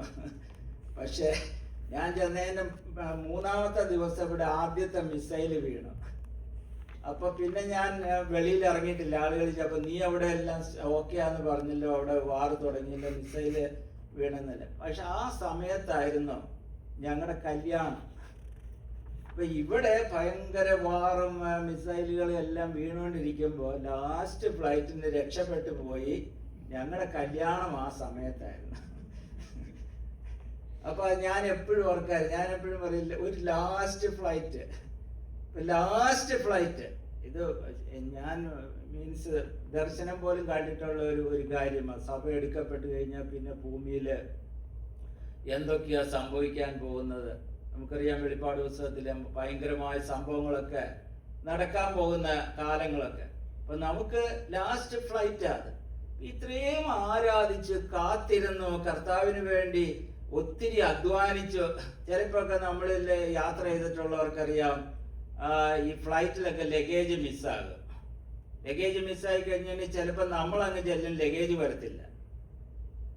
അല്ലെങ്കിൽ ചിലപ്പോൾ ലഗേജ് ചെല്ലും, നമ്മൾ ചെല്ലത്തില്ല. അപ്പോൾ നമ്മൾ ഈ കർത്താവിന് വേണ്ടി അധ്വാനിച്ചു, ഈ ലഗേജൊക്കെ അങ്ങോട്ട് ചെന്ന് നമ്മളങ്ങ് ചെന്നില്ലെങ്കിൽ ഇതുകൊണ്ട് വല്ല പ്രയോജനമുണ്ടോ? ലഗേജിന്റെ കൂടെ നമ്മളും പോകണ്ടേ, ഇതിനൊക്കെ പ്രതിഫലം വാങ്ങാൻ വേണ്ടിയിട്ട് അവിടെ എത്തണ്ടേ. അപ്പൊ ഊണിലും ഉറക്കത്തിലും ഒക്കെ കർത്താവ് വരുമ്പോൾ ഞാനൊരു കാര്യം, നമ്മുടെ സഭകളില് ഇപ്പൊ ഈ ചർച്ചിന്റെ കാര്യം ഇരിക്കും, പൊതുവെ നമ്മുടെ സഭകളിലൊക്കെ ഈ കർത്താവ് വരുന്നതിനെ കുറിച്ചുള്ള ഒരു ആവലാതി അല്ലെങ്കിൽ ഒരു ആകാംക്ഷ, അതിനെക്കുറിച്ചുള്ള ഒരു ഉൾഭയം, ഒരു ഒരുക്കം, അത് കഴിഞ്ഞ തലമുറയിലൊക്കെ ഞാൻ ഇവിടെ ഈവൻ അമേരിക്കൻ ചർച്ചിൽ പോലെ ഞാൻ ഒരിക്കലും ഒരു ന്യൂയോർക്കിലെ ഒരു ചർച്ചിലെ ഒരു പ്രോഗ്രാം കാണുകയായിരുന്നു. അപ്പൊ അതിൻ്റെ അകത്ത് ഒരു സിസ്റ്റർ അവര് ടെസ്റ്റിമണി പറയുക, ഒരു പാസ്റ്ററുടെ മക്കൾ അവർ 4 ഗേൾസ് ഉണ്ട്. അപ്പൊ അവരിങ്ങനെ ബങ്ക് ബെഡിൽ ഇങ്ങനെ ഈ 2 പേര് കിടക്കുന്ന സമയത്ത് പറഞ്ഞ് രാത്രിയൊക്കെ ഞെട്ടി ഉണർന്നിട്ട് തപ്പി നോക്കും അടുത്ത ആളുണ്ടോ, കർത്താവ് വന്നതാണോ പോയതാണോ. അതുപോലെ ആകാംക്ഷയോടെ ജീവിച്ച ഒരു കാലമുണ്ടായിരുന്നു. കർത്താവ് എപ്പോ വേണമെങ്കിലും വരും, കർത്താവ് വന്നോ പോയോ, ഞാൻ കൈവിടപ്പെട്ടു പോയോ എന്ന് വലിയ ആകാംക്ഷ. ഞാൻ ഈ 8 വർഷത്തോളം സമുദായ സഭകളിലും എക്യുമെനിക്കൽ ഗ്രൂപ്പുകളിലൊക്കെ പോയി ദൈവവചനം പറയുവാൻ എനിക്ക് ഭാഗ്യം ദൈവം തന്നിട്ടുണ്ട്. അത് എനിക്ക് ഒത്തിരി പ്രയോജനം ചെയ്തിട്ടുണ്ട്. പ്രയോജനം എന്ന് പറഞ്ഞാൽ കഴിഞ്ഞ ഒരു 25-30 വർഷം മുമ്പൊക്കെ ദൈവവചനം കേൾക്കുമ്പോൾ നമ്മുടെ ആളുകൾ നമ്മുടെ ഇടയിൽ ഉണ്ടായിരുന്ന അതേ റിസപ്ഷൻ, ദൈവവചനത്തിന് മുമ്പാകെ കരയുന്നതും ദൈവവചനത്തിന് മുമ്പാകെ നടുങ്ങുന്നതും ദൈവവചനം റിസീവ് ചെയ്യുന്നതും ഒക്കെ അവിടെയൊക്കെ എനിക്ക് കാണാൻ കഴിഞ്ഞത്. അപ്പൊ ഞാൻ അവർക്ക് ഒരു ദിവസം ഞാൻ ഒരു മീറ്റിങ്ങിന് പോകുകയാണ്. ഒരു മീറ്റിങ്ങിന് പോയി, കണ്ടിന്യൂസ് മീറ്റിംഗ് തേഴ്സ്ഡേ ഈവനിങ്ങിൽ. തേഴ്സ്ഡേ എനിക്ക് 2 മീറ്റിംഗ് ഉണ്ടായിരുന്നു. 2 മീറ്റിംഗ് കഴിഞ്ഞ് ഞാൻ വളരെ ടയേർഡായിട്ട് രാത്രി 12 മണിക്ക് വന്ന് കിടന്നു. അത് കഴിഞ്ഞ് പിറ്റേ ദിവസം രാവിലെ എനിക്ക് ഒരു ചർച്ചിൽ, ഒരു മർത്താമ ഗ്രൂപ്പിൻ്റെ ചർച്ചിൽ എനിക്ക് പോകണം. അപ്പം ഞാൻ വിചാരിച്ചു ഒത്തിരി ടയേർഡായി. ഈ 2 പ്രസംഗം ഞാൻ പറഞ്ഞല്ലോ, അപ്പം ഇതിലൊരെണ്ണം നാളെ പറയാം എന്ന് വിചാരിച്ച് ഞാൻ കയറി കിടന്ന് ഉറങ്ങി. രാവിലെ ഉണർന്നു. പക്ഷെ ദൈവം എന്തെങ്കിലും നമ്മളെ കൊണ്ട് പറയിക്കണമെന്ന് ഉണ്ടെങ്കിൽ ഈ നമ്മുടെ സകലത് നമ്മൾ മറന്നു പോകും. ഈ ദേവദാസന്മാർക്ക് തോന്നിയിട്ട് ഈ ബൈബിളിൽ നമുക്ക് ഒന്നും അറിയത്തില്ല, എല്ലാം മറന്നു പോകും. എല്ലാം മറന്ന് ബ്ലാങ്കായി കഴിഞ്ഞപ്പോൾ ഇനി എന്താ പറയുന്നേ, അത് ഞാൻ പറഞ്ഞൊന്നും പറയാൻ ദൈവം സമ്മതിക്കുന്നില്ല. ഞാൻ വിചാരിച്ചു ഓക്കെ, കർത്താവിൻ്റെ വരവിനെ കുറിച്ച് പറയാം. അങ്ങനെ ചെന്ന് കർത്താവിൻ്റെ വരവിനെ കുറിച്ച് പറയുവാനായിട്ട് എഴുന്നേറ്റ് ഒരു വാക്യം വായിച്ചു. കർത്താവിൻ്റെ വരവിനെ കുറിച്ച് പറഞ്ഞു തുടങ്ങി. പെട്ടെന്ന് തന്നെ ഞാൻ സ്ലിപ്പ് ചെയ്ത് ചെന്ന് വീണത് റാപ്ചറിലേക്കാണ്. പിന്നെ റാപ്ചറിനെ കുറിച്ച് അങ്ങ് പറഞ്ഞു.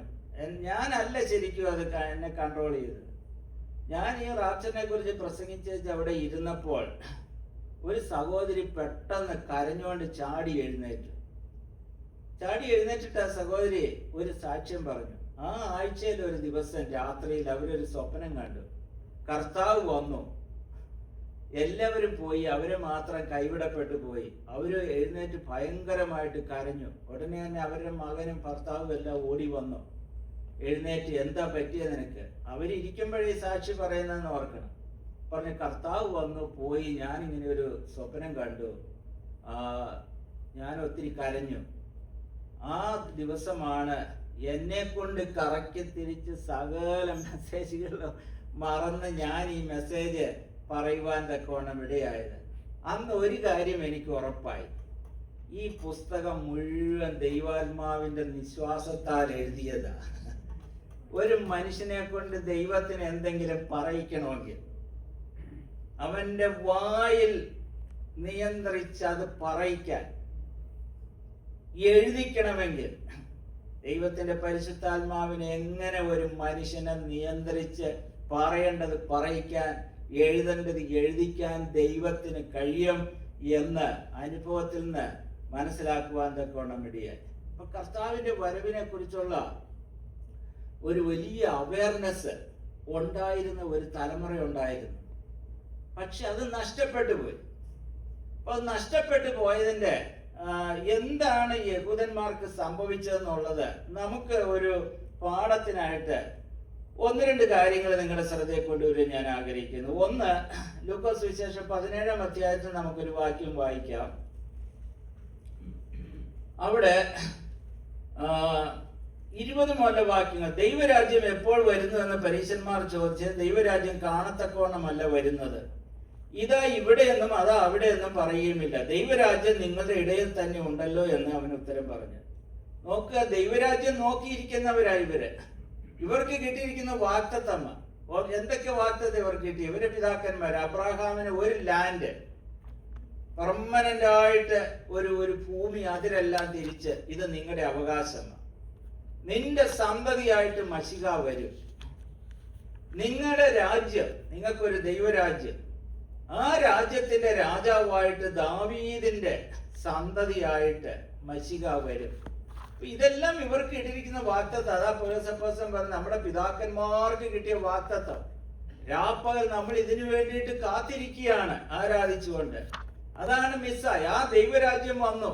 ചോദിക്കുക എപ്പോഴാ ദൈവരാജ്യം വരുന്നത്? അപ്പൊ കർത്താവ് പറയാ, ദൈവരാജ്യം നിങ്ങളുടെ ഇടയിൽ തന്നെ ഉണ്ടല്ലോ, പക്ഷെ നിങ്ങൾ തിരിച്ചറിഞ്ഞില്ലല്ലോ, നിങ്ങൾക്ക് മിസ്സായല്ലോ. അത് നിങ്ങൾ ഈ കാലത്തെ വിവേചിച്ചില്ലല്ലോ. മശിഹ വന്നത് നിങ്ങൾ അറിഞ്ഞില്ലല്ലോ, നിങ്ങളുടെ ഇടയിൽ തന്നെ ഉണ്ടല്ലോ. പിന്നെ അവൻ ശിഷ്യന്മാരോട് പറഞ്ഞ, നിങ്ങൾ മനുഷ്യപുത്രന്റെ ഒരു ദിവസം കാണുവാൻ ആഗ്രഹിക്കുന്ന കാലം വരും, കാണുകയില്ല താനും. അന്ന് നിങ്ങളോട് ഇതാ ഇവിടെ എന്നും അതാ അവിടെ എന്നും പറയും. നിങ്ങൾ പോകരുത്, പിൻചെല്ലിയും വരുത്. മിന്നൽ ആകാശത്തിന് കീഴിൽ ദിക്കോട് ദിക്കെല്ലാം തിളങ്ങി മിന്നുന്ന പോലെ മനുഷ്യപുത്രൻ തന്റെ ദിവസത്തിലാകും. എന്നാൽ ആദ്യം അവൻ വളരെ കഷ്ടം അനുഭവിക്കുകയും തലമുറ അവനെ തള്ളിക്കളയുകയും വേണം.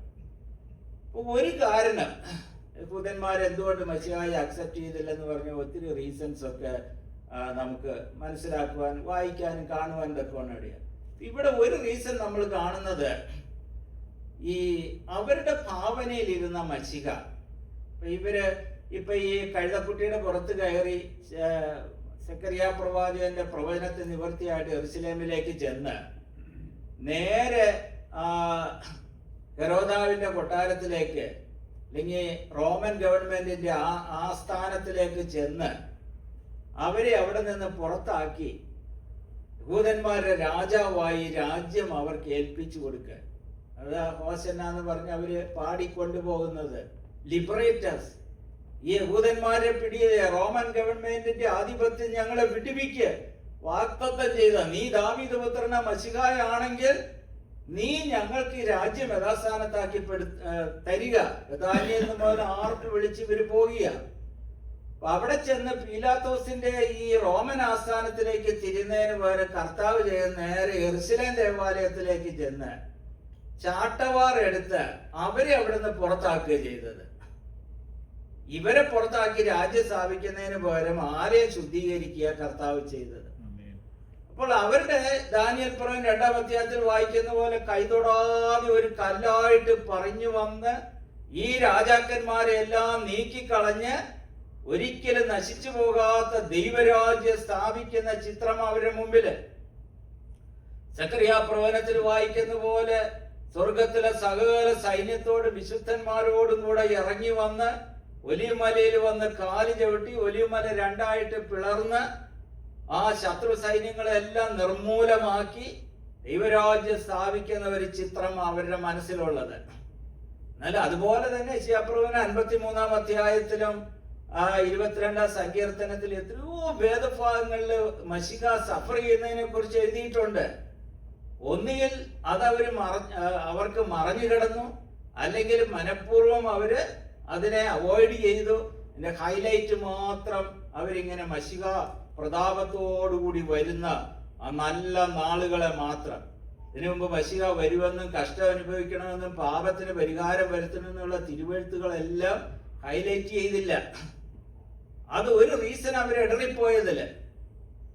എന്തിനാ ഞാനിത് ചൂണ്ടിക്കാണിച്ചെന്ന് ചോദിച്ചു കഴിഞ്ഞാൽ, നോർമൽ കേസിൽ നമ്മൾ ചിന്തിച്ചു കഴിഞ്ഞാൽ ഈ ദൈവമക്കള് വിശ്വാസികളുടെ ഇടയില് ഡിപ്രഷനൊക്കെ കാണേണ്ടതാണോ? നിരാശ കാണേണ്ടതാണോ? കാരണം ലോകത്ത് ആരുമില്ല, എനിക്ക് ആരും എന്നെ കേൾക്കാനില്ല, ആരും എന്നെ അറിയുന്നവരില്ല, എന്റെ സങ്കടം കേൾക്കാൻ ആരുമില്ല, സങ്കടം ഒന്ന് പറയാൻ ആരുമില്ല, എന്നെ മനസ്സിലാക്കാൻ ആരുമില്ല. ഇങ്ങനെയൊക്കെ വരുമ്പോഴല്ലേ ആഗ്രഹിച്ച പോലെ കാര്യങ്ങൾ നടക്കുന്നില്ല, നിരാശയിലേക്ക് വീണു പോകുന്നത്. ഞാൻ എപ്പോഴും ഒരൊറ്റ കാര്യം കർത്താവ് തന്റെ ശിഷ്യന്മാരെ വിളിച്ചിട്ട് പറഞ്ഞു, ഇന്ന് മുതല് നിങ്ങൾ ഇതുപോലെ പ്രാർത്ഥിക്കുക. ഞാൻ മാത്രമാണ് ദൈവത്തെ പിതാവെന്ന് വിളിച്ചിട്ടുള്ളൂ, അവകാശം ഞാൻ നിങ്ങൾക്ക് തരികയാണ്. ഇന്ന് മുതൽ നിങ്ങള് സ്വർഗസ്ഥനായ ഞങ്ങളുടെ പിതാവേ, ഏത് സമയത്തും കടന്നു ചെല്ലാൻ തക്കവണ്ണം, ഹൃദയം തുറക്കാൻ തക്കവണ്ണം ഒരു പിതാവ് എപ്പോഴും കടന്നിയല്ല. ഏത് സമയത്ത് നമ്മളെ വിടിയിപ്പാൻ ശക്തനായ ഒരു പിതാവ് നമുക്കുള്ളപ്പോൾ എന്തിനാ അതിന്റെ ആവശ്യം? നിരാശയുടെ. പക്ഷെ എന്താ സംഭവിച്ചത് നിങ്ങൾക്കറിയാമോ? കഴിഞ്ഞ അറ്റ്ലീസ്റ്റ് ഒരു 25-30 വർഷമായിട്ട് നമ്മൾ പ്രസന്റ് ചെയ്തിരിക്കുന്ന ഗോസ്പൽ എന്ന് പറയുന്നത് ബൈബിളിൽ നിന്ന് എൻറ്റയർലി ഡിഫറെന്റ്. വേറൊരു സുവിശേഷം, വേറൊരു ക്രിസ്തു, വേറൊരു ആത്മാവ് വരുമെന്ന് പോലെ അപ്പോസ്തലൻ പ്രവചിച്ചു. പക്ഷെ നമ്മൾ പ്രസന്റ് ചെയ്ത്, ഞാൻ ഈ കഴിഞ്ഞ ദിവസം ഈ മെറ്റീരിയൽ ബ്ലെസ്സിങ്ങിനെ കുറിച്ച് പുതിയ നിയമത്തില് എത്ര വാക്യമുണ്ടെന്നൊന്ന് സെർച്ച് ചെയ്ത് നോക്കി. 4 വാക്യങ്ങളാണ് ഉള്ളത്. അതിലൊരു വാക്യം നിങ്ങൾക്ക് ക്രിസ്തുവോ നിങ്ങളുടെ ബുദ്ധിമുട്ടൊക്കെ എന്റെ ധനത്തിനൊത്തവണ്ണം തീർത്തു തരും, നിങ്ങൾ എന്തിനാ വിചാരപ്പെടുന്നത്, എന്ത് തിന്നും എന്ത് കുടിക്കും, ഇങ്ങനെ 4 വാക്യം മാത്രമേ ഉള്ളൂ. പക്ഷെ നമ്മുടെ കർത്താവ് അവസാനമായിട്ട് യോഹന്നാൻ സുവിശേഷം 16-ാം അധ്യായം അവസാനിക്കുന്ന എങ്ങനെയാ? ശിഷ്യന്മാരോട്, ലോകത്ത് നിങ്ങൾക്ക് കഷ്ടങ്ങളുണ്ട്, എങ്കിലും നിങ്ങൾ ധൈര്യപ്പെടുകയും ഞാൻ ലോകത്തെ ജയിച്ചിരിക്കുന്നു. പൗലോസ് അപ്പോസ്തലൻ സഭകൾ തെസ്സലോനിക്ക സഭയ്ക്കൊക്കെ എഴുതുമ്പോ പറഞ്ഞു, നിങ്ങൾ കഷ്ടം അനുഭവിക്കേണ്ടി വരുമെന്ന് ഞങ്ങൾ അപ്പോഴേ പറഞ്ഞതാ. ഞങ്ങൾ ഒരു മോഹന വാഗ്ദാനം നൽകിയല്ല നിങ്ങളെ വിശ്വാസത്തിലേക്ക് കൊണ്ടുവന്നത്. പക്ഷെ കഷ്ടം നിങ്ങൾക്ക് വരും. പക്ഷെ പ്രസന്റ് ചെയ്തത് എന്താണ്? സ്വർഗത്തിൽ നിന്ന് കർത്താവായ യേശു ക്രിസ്തു ഇറങ്ങി വന്ന് നിങ്ങളെ തന്റെ അടുക്കൽ ചേർക്കും. ഇങ്ങനെ നിങ്ങൾ എപ്പോഴും കർത്താവ്. അപ്പൊ അവർക്ക് ആകാശത്തിന്റെ കീഴില് യാതൊന്നും അവർ ഓഫർ ചെയ്തിട്ടില്ല. പത്രോസ് അപ്പോസ്തലൻ സഫറിംഗ് ചർച്ചിന് എഴുതിയാണ്, നിങ്ങൾ വീണ്ടും ജനിച്ചിരിക്കുന്നത് സ്വർഗത്തിൽ നിങ്ങൾക്ക് വേണ്ടി സംഗ്രഹിച്ചിരിക്കുന്നതും ക്ഷയം, വാട്ടം, മാലിന്യം ഒന്നുമില്ലാത്ത ഒരു അവകാശത്തിന് വേണ്ടിയിട്ട്. അപ്പൊ തിരശീലയ്ക്ക് അപ്പുറത്ത് സ്വർഗത്തിൽ നിങ്ങൾക്ക് വേണ്ടി ശേഖരിച്ചു വെച്ചിരിക്കുന്ന നിക്ഷേപത്തിനാണ് നിങ്ങളെ വിളിച്ചിരിക്കുന്നത്. ഭൂമിയിൽ നിങ്ങൾക്ക് കഷ്ടങ്ങൾ മാത്രമേ ഉള്ളൂ എന്ന് പറഞ്ഞ് ഒരു ഗോസ്പലാണ് അവർ പ്രസന്റ് ചെയ്തത്. അതുകൊണ്ടാണ് സന്തോഷത്തോടെ പാട്ട് പാടിക്കൊണ്ട് രക്തസാക്ഷികളാകുവാൻ അവർക്ക് കഴിഞ്ഞത്. അവരാരും നിരാശപ്പെട്ടില്ല. അവരിതാ പ്രതീക്ഷിച്ചിരിക്കുന്നത്. അതിന്റെ അപ്പുറത്ത് ആണ് അവരുടെ മുഴുവൻ ഇൻവെസ്റ്റ്മെന്റും ഇരിക്കുന്നത്. നമ്മൾ ഈ കുറെ കാലങ്ങളായിട്ട് പ്രസന്റ് ചെയ്ത ഗോസ്പൽ എന്ന് പറയുന്നത് ആകാശത്തിന്റെ കീഴിൽ മാത്രമുള്ള അനുഗ്രഹങ്ങളാണ്. ഇതിനപ്പുറത്തുള്ള നിക്ഷേപത്തെ കുറിച്ച്, അവിടെ നിന്ന് യേശു ക്രിസ്തു സ്വർഗത്തിൽ നിന്ന് ഇറങ്ങി വരുന്നതിനെ കുറിച്ച്, കർത്താവിന്റെ അടുക്കലുള്ള നമ്മുടെ സമാഗമനത്തെ കുറിച്ച്, നമ്മുടെ ജീവിതത്തിന്റെ ആത്യന്തികമായ ലക്ഷ്യം മശിഹ വരുന്നതാണ്. നമ്മൾ മാത്രമല്ല, നിങ്ങൾ ഈ പഴയ നിയമം നമ്മൾ പഠിക്കുമ്പോൾ ഈ അബ്രാഹാം അല്ലെങ്കിൽ പഴയ നിയമ വിശുദ്ധന്മാരല്ലേ യാഗം കഴിച്ച് ദൈവത്തോട് നിയമം ചെയ്തവരെല്ലാം മശിഹായ്ക്ക് വേണ്ടി കാത്തിരിക്കുക. രണ്ട് സൈഡിലാന്ന് മാത്രം. കർട്ടന്റെ അപ്പുറത്തും ഇപ്പുറത്തും മശിഹായ്ക്ക് വേണ്ടി അവർ കാത്തിരിക്കുന്നത്. അവരും മശിഹ വന്ന് പാപത്തിന് പരിഹാരം വരുത്തിയിട്ട് മോചിപ്പിക്കാൻ വേണ്ടിയിട്ട് അബ്രഹാമിന്റെ മടി എന്ന് പറയുന്ന പർദീസയിൽ അവര് വെയിറ്റ് ചെയ്യുക മശിഹ വരാൻ. അവരെ അടുക്ക മശിഹ ചെന്നു, അവരെ വിടുവിച്ചു. നിങ്ങൾ എത്ര പേര് ചിന്തിച്ചിട്ടുണ്ട്? അതുപോലെ നമ്മൾ മാത്രമല്ല കർത്താവിനെ കാത്തിരിക്കുന്നതെന്ന്. ക്രിസ്തുവിൽ മരിച്ച സകല പേരും മശിഹ വരാൻ കാത്തിരിക്കുക. തിരശ്ശീലയ്ക്ക് അപ്പുറത്ത് മശിഹ വന്നിട്ട് വേണം അവർക്ക് ഉയർത്തെഴുന്നേൽക്കാൻ, എന്നിട്ട് വേണം അവർക്ക് തേജസ്കരിക്കപ്പെടാൻ, എന്നിട്ട് വേണം മശിഹായോടുകൂടെ പുനരുത്ഥാന ശരീരത്തിൽ നിത്യം വാഴുവാൻ തക്കവണ്ണം അവരും കാത്തിരിക്കുക. എന്നാൽ ഭൂമിയിൽ നമ്മൾ കാത്തിരിക്കുക. കാലം അതിന്റെ അന്ത്യത്തിലേക്ക് നീങ്ങുന്തോറും ഞാൻ ചോദിക്കട്ടെ, ഞാൻ നിർത്തുന്ന സമയം പറയണേ. 10 more minutes. ഓക്കെ. പഴയ നിയമത്തില് ഉള്ളതിനേക്കാളും പുതിയ നിയമത്തിൽ 300-ലധികം പ്രവചനങ്ങൾ മശിഹായുടെ രണ്ടാമത്തെ വരവിനെ കുറിച്ചുണ്ടെന്നാണ് പറയുന്നത്, കണക്കാക്കിയിരിക്കുന്നത്. പഴയ നിയമത്തിലേക്കായി ആക്യുറേറ്റ് ആയിട്ടുള്ള കൃത്യമായ ഒരു കാരണവശാലും മിസ്സാകാത്ത തരത്തിലുള്ള അടയാളങ്ങളും ലക്ഷണങ്ങളും എല്ലാം പുതിയ നിയമത്തിലുണ്ട് നമുക്ക് വേണ്ടിയിട്ട്. വാസ്തവത്തിൽ കർത്താവായ യേശു ക്രിസ്തു യെരൂശലേം ദേവാലയത്തെ നോക്കിയിട്ട് പറഞ്ഞു, ഈ ആലയം കാണുന്നില്ലേ, ഇത് കല്ലിന്മേൽ കല്ല് ശേഷിക്കാത്ത ദിവസം വരാൻ പോവുകയാണ്. അപ്പോൾ അവര് അതെപ്പോൾ സംഭവിക്കും? നീ പറഞ്ഞ ഈ കാര്യം, യെരൂശലേമിന് ഇങ്ങനെ ഒരു നാശം എപ്പോഴാണ് വരുന്നത്? ഒരു യഹൂദൻ എന്ന നിലയിൽ അവർക്ക് ഒരു കാര്യം ഉറപ്പാണ്, യെരൂശലേം ദേവാലയത്തിന് ഇങ്ങനെ ഒരു അവസ്ഥ വരണമെങ്കിൽ അത് ലോകാവസാനം അല്ലാതെ മറ്റൊന്നുമല്ല. എനിവേ നമുക്ക് വേണ്ടിയിട്ട് 2 ചോദ്യം കൂടി അവർ ചോദിച്ചു. നിന്റെ വരവിനും ലോകാവസാനത്തിനും അടയാളം എന്തെന്ന് ഞങ്ങൾക്ക് പറഞ്ഞു തരുന്നു. നമ്മൾ എത്ര ഭാഗ്യവാന്മാരാ! അവരത് ചോദിച്ചു. കർത്താവ് കൃത്യമായിട്ട് അതിന്റെ അടയാളങ്ങളെല്ലാം പറഞ്ഞു കൊടുത്തു. തന്റെ വരവിനും ലോകാവസാനത്തിനും എല്ലാം അടയാളങ്ങൾ. അതെപ്പോൾ സംഭവിക്കും? പറഞ്ഞതുപോലെ തന്നെ യെരൂശലേം ദേവാലയം സൈന്യങ്ങൾ യെരൂശലേമിനെ വളഞ്ഞിരിക്കുമ്പോൾ നിങ്ങൾ ഓർത്തോളണം, യെരൂശലേം നശിപ്പിക്കപ്പെടാൻ പോവുകയാണ്, അതുകൊണ്ട് നിങ്ങൾ രക്ഷപ്പെട്ടു പൊക്കോളണം. അതുപോലെ തന്നെ അവർ ചെയ്തെന്നാ ചരിത്രം പറയുന്നത്. സൈന്യം യെരൂശലേമിനെ വന്ന് വളഞ്ഞു. അതൊക്കെ ഹിസ്റ്ററി പഠിക്കുമ്പോൾ നമുക്കറിയാം. അവർക്കൊരു ഗ്യാപ്പ് കിട്ടിയതും യെരൂശലേം ദേവാലയം യെരൂശലേം ഉപരോധിക്കുന്നതിനും നശിപ്പിക്കുന്നതിനും ഇടയിൽ റോമിലുണ്ടായ പൊളിറ്റിക്കൽ ഇഷ്യൂസ് കാരണം ഒരു ഗ്യാപ്പ് കിട്ടിയെന്നും ആ സമയത്ത് കർത്താവിന്റെ വചനം വിശ്വസിച്ചവരെല്ലാം യെരൂശലേം വിട്ട് ജോർദാന്റെ അക്കരയ്ക്ക് രക്ഷപ്പെട്ടെന്നൊക്കെ ചരിത്രം അതിനെക്കുറിച്ച് പറയുന്നുണ്ട്. അപ്പൊ കൃത്യമായിട്ട് അത് സംഭവിച്ചു, കല്ലിന്മേൽ കല്ല് ശേഷിക്കാതെ. അതുപോലെ അവന്റെ വരവിനെ കുറിച്ചും ലോകാവസാനത്തെ കുറിച്ചും കർത്താവിന്റെ വരവിനെ കുറിച്ചും കർത്താവ് അക്കമിട്ട് പറഞ്ഞിരിക്കുന്ന പ്രവചനങ്ങളുണ്ട്, തിരുവെഴുത്തുകളുണ്ട്. ഇതെല്ലാം നമ്മുടെ കയ്യിലുണ്ട്, നമ്മുടെ ഭാഷയിലുണ്ട്. പ്രസംഗത്തിൽ അധികം നമ്മൾ കേൾക്കുക അത് അങ്ങനെ ഈ ഞങ്ങളുടെ ചർച്ചിൽ അത് പ്രസംഗിക്കാഞ്ഞത് കൊണ്ട് ഞങ്ങൾ ഒരുങ്ങാഞ്ഞെന്നുള്ള എക്സ്ക്യൂസ് ഒന്നും നമുക്കില്ല. കാരണം ഇതിൻ്റെ അകത്ത് പബ്ലിഷ് ചെയ്തിട്ടുണ്ട്. ഞാനിപ്പോഴും ഓർക്കുന്നുണ്ട്, ഞാൻ ജോലി ചെയ്ത പട്ടണത്തിൽ ഈ ക്യാമറ ഇൻട്രൊഡ്യൂസ് ചെയ്ത സമയത്ത് റോഡിലെല്ലാം ക്യാമറ ഇൻട്രൊഡ്യൂസ് ചെയ്തു. ഭയങ്കര ഫൈനായിരുന്നു. ഈ സകല പത്രത്തിലും അറബിയിൽ പബ്ലിഷ് ചെയ്തായിരുന്നു. ഇന്ന ദിവസം മുതൽ ഇത് ഇംപ്ലിമെന്റ് ചെയ്യും, എല്ലായിടത്തും സ്പീഡ് വെച്ച്. നമ്മൾ ക്യാമറയൊക്കെ കണ്ട് ഇങ്ങനെ സിഗ്നലിലൊക്കെ ഇരിക്കുന്നതും അതുപോലെ മൊബൈലിലൊക്കെ അറബിയിലൊക്കെ ഇങ്ങനെ സിഗ്നലിലൊക്കെ നിന്ന് ഇവര് ഇങ്ങനെ പറയുന്നുണ്ടായിരുന്നു, അറബിയിൽ പബ്ലിഷ് ചെയ്യുകയൊക്കെ ഉണ്ടായിരുന്നു. പക്ഷെ നമ്മളത് അത്ര കാര്യമാക്കിയൊന്നുമില്ല. ഒരു മാസം കഴിഞ്ഞപ്പോൾ ഒരു ബില്ല് വന്നു, $1,800 എനിക്ക് ഫൈൻ വന്നത്. ഞാൻ ഒന്നും ചെയ്തില്ല. ഞാൻ എന്നും പോകുന്ന വഴി കൂടി, എന്നും പോകുന്ന സ്പീഡ്, എന്നും പോകുന്ന പോലെ. പക്ഷെ അതിന് മുമ്പ് പറഞ്ഞായിരുന്നു ഇവിടെ ഇങ്ങനെ 70 ഉള്ളൂ, ഇവിടെ 60 ഉള്ളൂ. അപ്പൊ ഈ ബോർഡൊക്കെ എങ്ങനെ ഇരിക്കുന്നത്, നമ്മളതൊന്നും അത്ര കാര്യമാക്കിയില്ല. പോയിക്കോട്ടെ, എത്രയോ കാലങ്ങളായിട്ട് പോകുന്നത്. അപ്പൊ ഇത് വന്നു കഴിഞ്ഞപ്പോഴാണ് ഞാൻ വിചാരിച്ചു എന്ന് നമ്മളിങ്ങനെ പറഞ്ഞ എക്സ്ക്യൂസ് പറഞ്ഞു, ഞങ്ങൾക്ക് മനസ്സിലായില്ല ഇത് അറബിയിൽ, ഞങ്ങളുടെ ഭാഷയിൽ എന്തുകൊണ്ട് പറഞ്ഞില്ല, മുന്നറിയിപ്പ് തന്നില്ല. അതൊന്നും ഒരു എക്സ്ക്യൂസ് അല്ല, മുഴുവൻ പൈസയും കൊടുക്കേണ്ടി വന്നു. ഞാൻ പലപ്പോഴും പറയാറുണ്ട്, എത്രയോ ഭക്തന്മാര് ജീവൻ കൊടുത്ത ഈ പുസ്തകം നമ്മുടെ കയ്യില്, നമ്മുടെ ഭാഷയില് ഇത് നമുക്ക് എത്തിച്ചു തന്നപ്പോൾ ഇത് തുറന്ന് വായിച്ച് കാര്യങ്ങൾ മനസ്സിലാക്കി ബോധ്യപ്പെട്ട് അതിനനുസരിച്ച് ജീവിതത്തെ ക്രമീകരിച്ച് കർത്താവിന്റെ വരവിന് വേണ്ടി ഒരുങ്ങാൻ നമുക്ക് കഴിഞ്ഞില്ല എങ്കിൽ യാതൊരു എക്സ്ക്യൂസും ഇല്ല. ഇത് ശരിക്കും നമുക്കൊരു ഇതുപോലെ ഇവർ കാത്തിരുന്നിട്ട് ഇവർക്ക് മനസ്സിലായില്ല.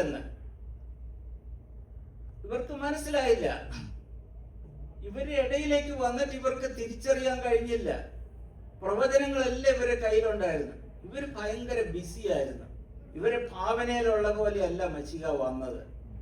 ഇവരുടെ ആക്ടിവിറ്റീസിൽ ഭയങ്കര ബിസി ആയിരുന്നു. ഇവരുടെ ട്രഡീഷൻ, ഇവരുടെ ആഘോഷങ്ങള്. ഞാൻ സാധാരണ പറയാറുണ്ട്, നിങ്ങൾ ഈ പ്രോഗ്രാമൊക്കെ ഏറ്റിരിക്കുന്നവരും വലിയ സംഘടനകളിലൊക്കെ പ്രവർത്തിക്കുന്നവരാണെങ്കിൽ എന്നോട് ക്ഷമിക്കണം. ഇപ്പൊ ഞാൻ ഏതെങ്കിലും ഒരു വലിയ സംഘടനയുടെ ഒരു കൺവീനറോ ഒരു എക്സിക്യൂട്ടീവ് ആണെന്ന് ഓർക്കട്ടെ, എൻ്റെ ഫോക്കസ് മുഴുവൻ അടുത്ത വർഷം ഈ സമ്മേളനം ഭയങ്കര സക്സസ് ആയിട്ട് നടത്തണമെന്നാണ്. അതിനുവേണ്ടി രാവും പകലും ഞാൻ അധ്വാനിക്കുക. എന്നെ സംബന്ധിച്ചിടത്തോളം അതാണ് എൻ്റെ ജീവിത ലക്ഷ്യം എന്ന് പറയുന്നത്. അതിനിടയ്ക്ക് കർത്താവ് വരുന്നെന്ന് പറഞ്ഞാൽ എനിക്ക് സമയമില്ല, ആ യോഗം കൂടെ കഴിയട്ടെ, ആ മീറ്റിംഗ് കൂടെ കഴിയട്ടെ. ഇതാ നമ്മുടെ ആറ്റിറ്റ്യൂഡ്. അതുപോലെ നമ്മൾ ബിസിയാ ഓരോ കാര്യത്തില്, പല കാര്യത്തില് ഇൻവോൾവ്മെന്റ്. അടുത്ത ആഴ്ച ഞാൻ 17 അധ്യായത്തിലെ ബാക്കി കാര്യങ്ങൾ നമ്മൾ ചിന്തിക്കുക. അപ്പൊ നമുക്കത് മനസ്സിലാകും എന്തുകൊണ്ടാ നോഹയുടെ കാലം, ലോത്തിന്റെ കാലം എന്നൊക്കെ പറഞ്ഞിരിക്കുന്നത്. ദൂതന്മാര് ഭയങ്കര ബിസിയാ. അവർക്ക് വേറെ ഒന്നിനും അവർക്ക് സമയമില്ല.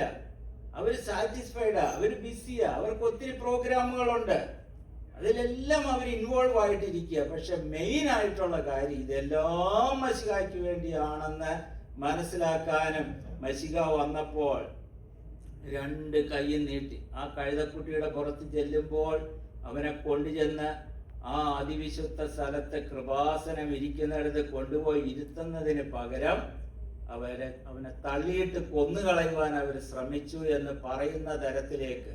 അത് മാത്രമല്ല, അവനെ ക്രൂശിക്കാൻ, ബറബ്ബാസിനെ വിട്ടുതരിക എന്ന് അവരേറ്റു വിളിച്ചു പറഞ്ഞു എന്ന് നമ്മൾ വായിക്കുമ്പോൾ ലോകം ഒരു ഏറ്റവും വലിയ അതുപോലൊരു ചോയ്സിലേക്ക് വരികയാണ്. 2 പേരെ നിർത്തി ബറബ്ബാസ്, മശിഹ. ഇതിലൊരാളെ ചൂസ് ചെയ്യണം.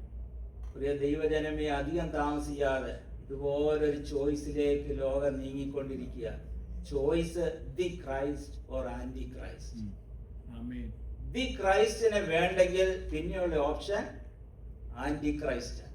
അതിവേഗത്തിൽ ഇങ്ങനെ ഒരു ചോയ്സിലേക്ക് ലോകം നീങ്ങിക്കൊണ്ടിരിക്കുമ്പോൾ ഒരു വശത്ത് എതിർ ക്രിസ്തുവിനെ മണവാട്ടി ഒരുങ്ങിക്കൊണ്ടിരിക്കുന്നു, മറുവശത്ത് ദൈവ കർത്താവിന്റെ മണവാട്ടി ഒരുങ്ങിക്കൊണ്ടിരിക്കുമ്പോൾ ഏത് പക്ഷത്ത് നമ്മൾ നിൽക്കുമെന്ന് ഇന്ന് രാത്രിയിൽ നിങ്ങളുടെ പരമാർത്ഥ മനസാക്ഷിയെ ഒന്ന് ഉണർത്തുവാൻ, തനിയെ ഇരിക്കുമ്പോൾ വാഹനം ഓടിക്കുമ്പോൾ വ്യർത്ഥപ്പാടിൽ നിന്നൊക്കെ മാറി നിൽക്കുമ്പോൾ ഈ യഹൂദന്മാർ ചോദിച്ച പോലെ, കർത്താവേ, ഞാൻ ഈ ചെയ്യുന്നതിലൊക്കെ നിനക്ക് വല്ല പ്രസാദമുണ്ടോ?